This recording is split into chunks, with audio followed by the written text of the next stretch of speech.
My childhood was pretty sheltered and stuff like that. My mum brought me up with good morals and good mannerisms and things like that. And I was taught to believe in God, but I never actually prayed. At primary school, I was always sort of like the class clown, the joker. I had a lot of attention from girls and stuff like that. I had a lot of friends, a lot of people liked me. I was a very likeable child. I went to Oakwood School on the Balcombe Road. I was still living in Hawley at this time. At secondary school, I sort of changed really. I become more interested in gaming. I played a lot of games online, and I had really good sort of equipment for my age. I had a lot better gaming equipment than a lot of kids. So gaming sort of took over my life alongside sort of skating and going to the park as well. I was quite interested in skating and BMXing, but towards the end of secondary school, I got more into gaming. So therefore I was hanging around with sort of nerdy people and, you know, just discussing games at school. So I was opening myself to bullying a little bit. The main reason I was sort of opening myself to bullying was mainly just because of the people I was hanging around with. Being into gaming, I was hanging around with a lot of nerdy people, and they were getting bullied. I've always been the type of person that will stand up for myself and you know, stand my ground. I was always taught that from a young age. So at school, my GCSEs were pretty much flat C's, very sort of straight line, probably due to the fact that I was more concerned with gaming than studying. But my favourite subjects were business studies and graphics. At the age of 16 was when I really began to sort of come out of my shell. My mum decided to move house to another town called Crawley, which was more sort of up and coming, just the other side of Gatwick Airport. It's trying to be, you know, a bit more like London, a bit more westernised. And at this time is when I went to college as well. I was going to college in Reigate, and I took the decision to study business and IT. College is when I really started to come out of my shell. I had a moped. I was, you know, starting to get back into girls and, you know, socialising with people again. Like I said, my decisions to choose business and IT, my mum sort of pushed me towards IT because, you know, I was good with computers and I was really sort of into that. But since getting a moped and going to college and seeing other people, you know, a few different cultures and things like that, mixing with people, I realised I was behind a little bit. So I needed to catch up. So, you know, I really just started to push, you know, get involved with people, and I realised I had to make a catch up somehow. So realising that I had to catch up to, you know, where other more social and more popular people were at my age, I decided to hang around with a bad crowd because I knew that would get me there quicker. Older people, I would learn more quickly and, you know, progress faster. So at college, I got kicked out of IT for playing too many games just because I didn't enjoy the teaching style. I just played games the whole of the lesson. I actually got suspended for that. But business, I was more interested in it, had my mind going a little bit better. The people that I was hanging around with were also in my class, so, you know, sort of gassed it up a little bit for me. We have fun and these sorts of things. So, you know, I decided to pursue business at university level just because I'd seen all the movies and stuff about university life, and I was really interested in, you know, pushing myself out there and getting myself out there more socially known. So my grades from college, they were pretty sort of mediocre. So that sort of limited my choices into getting into top universities, this and that. So I ended up doing a university course at a sort of higher education college in Guildford, but it was all done sort of through the University of Surrey. And quickly, when I went to that college, I made friends with people that were at the university. Just because I was sort of popular and sort of a very outgoing guy. I would say I was probably one of the most outgoing guys on my course. I was actually made sort of course representative for that uni as well, and I was really sort of out there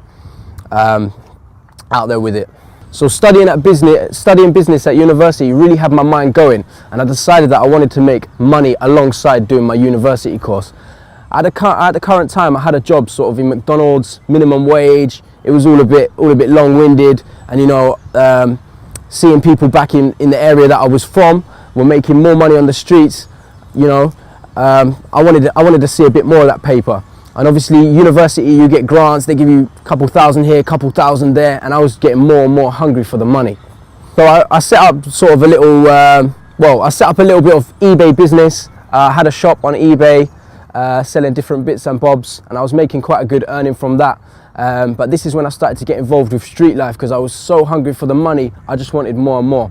And I tried making, you know, a bit of money on the streets as well as eBay, and it all became a bit too much for me, really. When I got into year 3 of university, about a term in, you know, it just got too much, and I sort of shut down. I had a bit of a breakdown, if you like, because I couldn't juggle everything at once. Like I said, I wasn't living at uni at this time. I was commuting, and it all just got a bit too much for me. So after suspending my studies at uni, I was sort of left to manage the two things that I was still doing, which was a bit of eBay and a bit of, you know, making money on the streets, and hanging around with a bad crowd. Obviously, having gone to uni, a lot of people, you know, I was quite a very sort of sociable person, and I really enjoyed the sort of social aspects, which sort of led me away from the eBay money and more towards the money I was making on the streets. And over sort of the end of college and the start of university, I'd got involved in drugs, you know, smoking a bit of pot here and there and taking some more hardcore drugs, going out partying, typical sort of uni lifestyle. So, you know, I got caught more up in the stuff on the streets than, you know, staying humble and doing my own thing at home. So now I'd found my feet a bit better.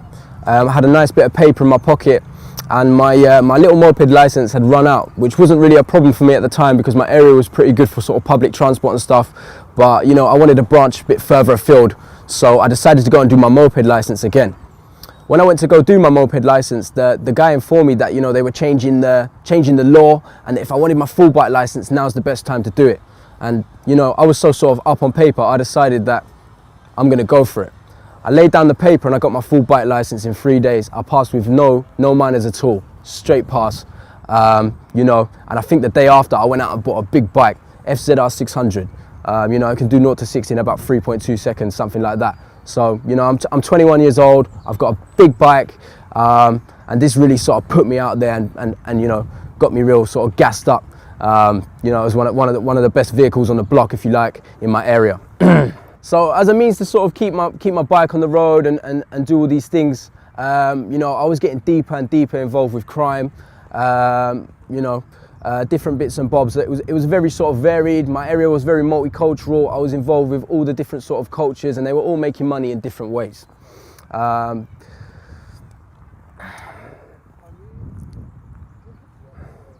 So one day I was on the way to a nightclub. I had, you know, quite a lot of drugs on me. My intention was to go out and sell those drugs to make an income. So I was on the way to the nightclub, and we got stopped by the police, unfortunately for me. Okay, so, you know, I got arrested. It was nothing new to me. I'd been arrested quite a few times before, but this time they caught me with quite a lot of stuff, and I was quite worried. And, you know, it was all sort of at a point in my life where everything was you know, bottom of the bottle. You could put it like that. So they took me to the police station. I was really sort of worrying about, you know, what they were going to find at my house, what they'd caught me with, the situation I'd been caught in. All of these things were, you know, playing on my mind. And I was really starting to sort of panic. You know, me and my mum's relationship had been broken down over the years because of the things that I was doing, and this could possibly be my final straw. So I was sitting there in the cell for about an hour, and I decided, I decided I was really sort of in a hole, if you like, and I felt like praying. I felt like, you know, I needed a bit of God in my life. I'd never made a prayer before, but I just felt like, you know, oh God, I'm in a situation right now that needs to be fixed. So I remember pressing the buzzer and asking the policeman for the Bible, because, you know, my mum, if anything, was Christian, even though she wasn't very practicing. So I remember I pressed the buzzer and I asked the police officer for a copy of the Bible, and he just laughed at me, to be honest. You know, he was laughing at me like I was some little kid in the wrong place at the wrong time.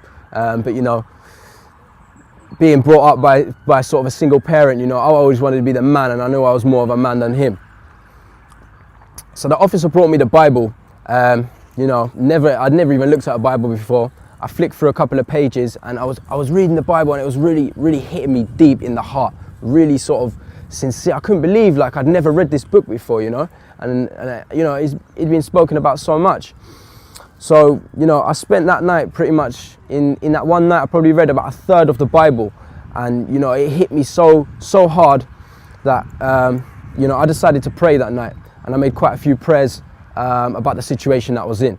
So yeah, I was released on bail, and I had a job in the airport as well. At this time, I was working for Travelex, in South Terminal, Gatwick. I remember it clearly.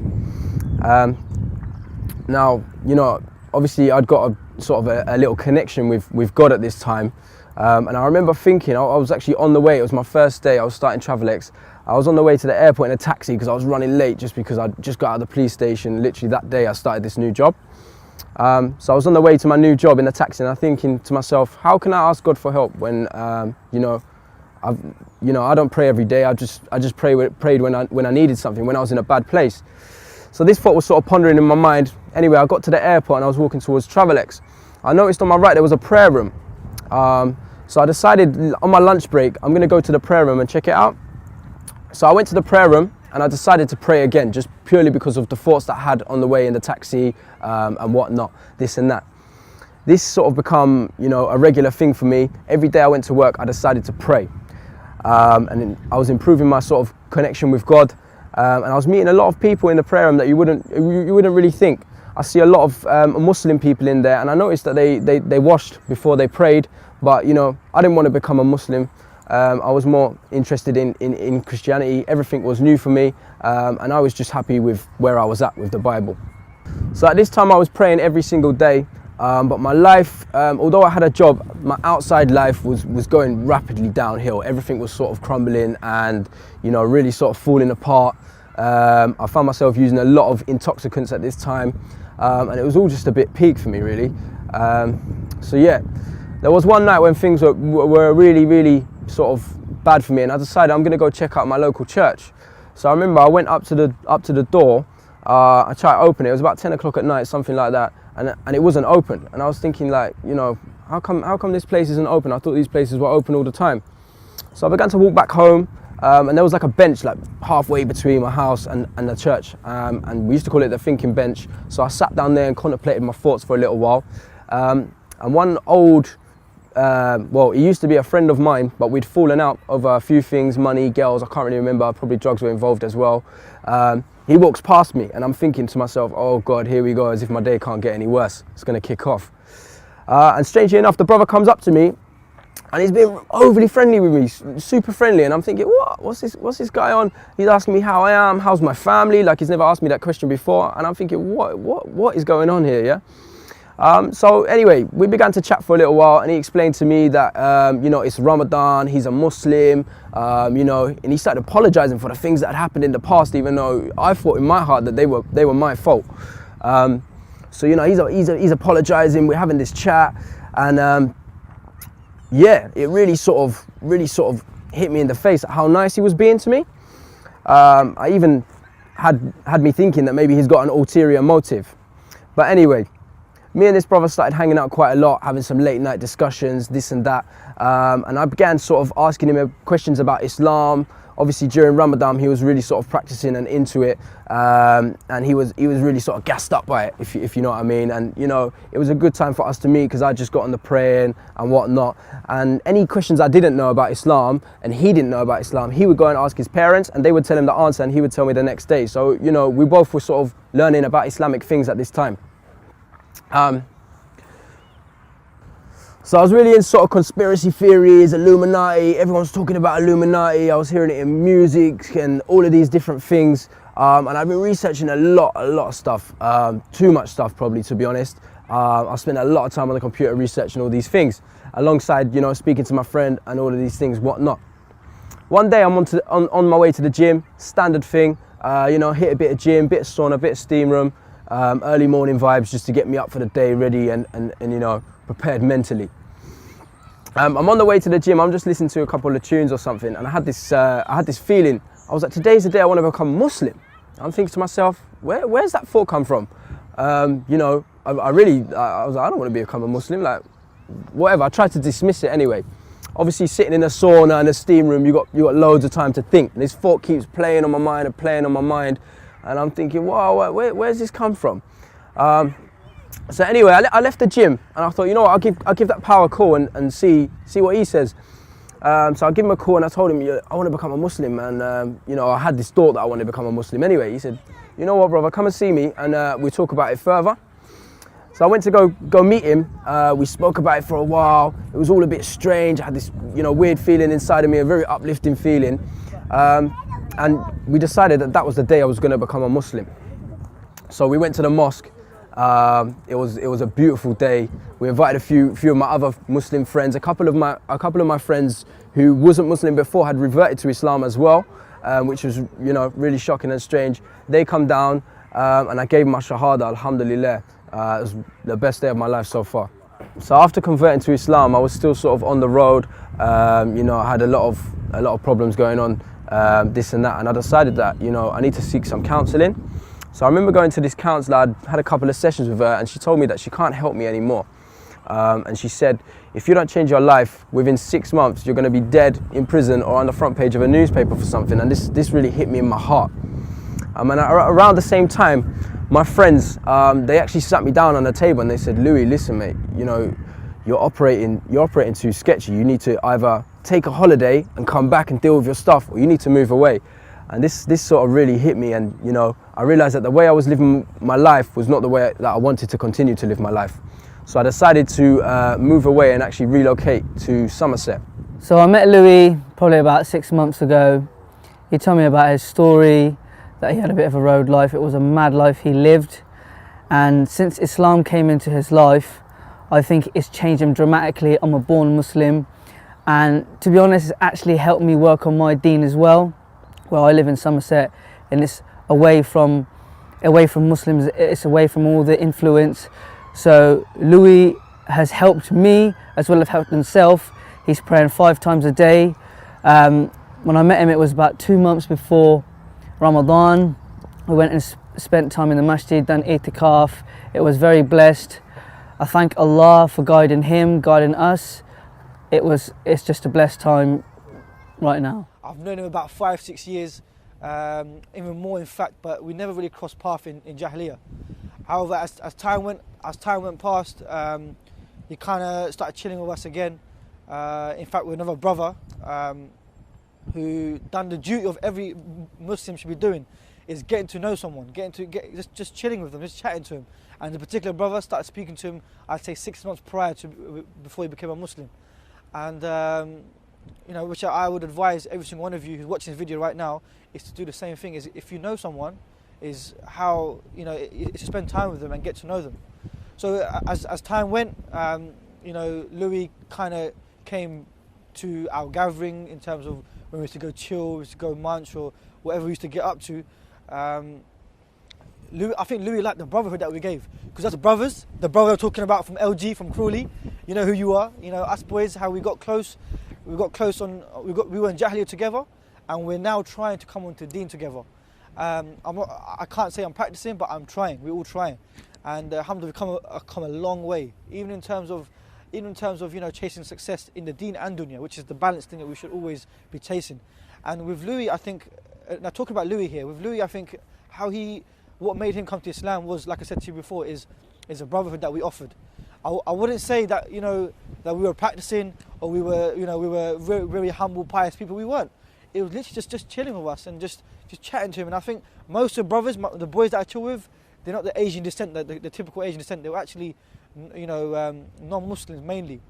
And my boy, you know, he's half white himself, so I've never really been exposed to Asian friends as such, compared to the boys that I've grew up with and, like I said, trying to get on the Deen together.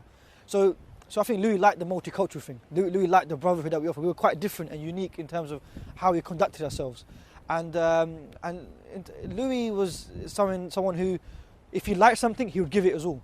Just like I know him now. You know, he's passionate about what he wants and what to chase. And yeah, he was a bit mad back in the days in terms of we all were. And I think what Islam brought to him, Islam brought that stability and that purpose of life, that in fact what we all are chasing till this day.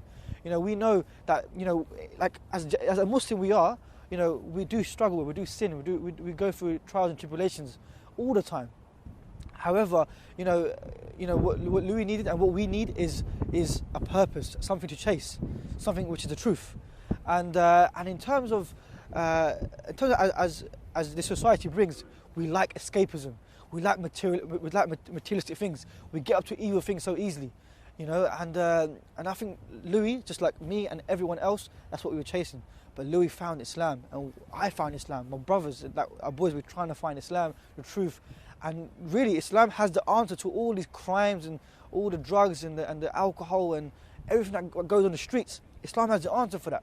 Islam can get communities and societies, you know, to a next level.